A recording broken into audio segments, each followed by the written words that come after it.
आदिदेव नमस्तुभ्यं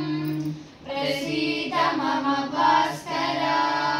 दिवाकर नमस्तुभ्यं प्रभाकर नमोऽस्तुते सप्ताश्वरथमारूढं प्रचण्डं कश्यपात्मजं श्वेतपद्मधरं देवं तं सूर्यं प्रणमाम्यहम् लोहितं रथमारूढं सर्वलोकपितामहं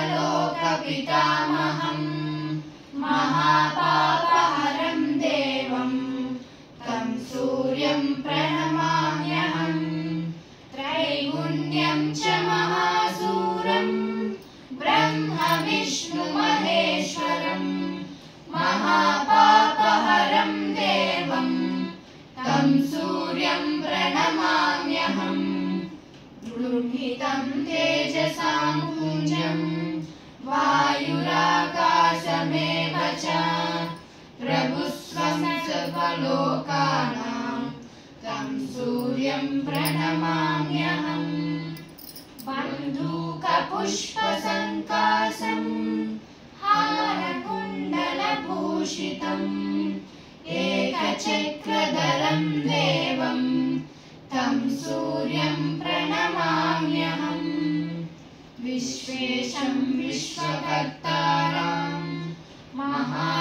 महातेजप्रदीपनं महापापहरं देवं तं सूर्यं प्रणमाम्यहम् श्रीविष्णुं जगदानाथं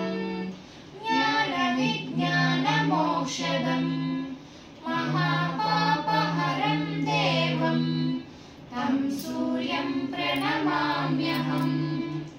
सूर्याष्टकं पठे नित्यं ग्रहपीडानाशनम् अपुत्रो लभते पुत्रं दरिद्रो धनवान् भवेत् आमिषं मधुपानं च यः करोति रवेद्दिने सप्तजन्म भवेतो हि जन्म जन्म दरिद्रता स्त्रीतैलमधुमांसानि ये त्यजन्ति रवेद्दिने स्नव्याधिशोकदारिद्र्यं सूर्यलोकं च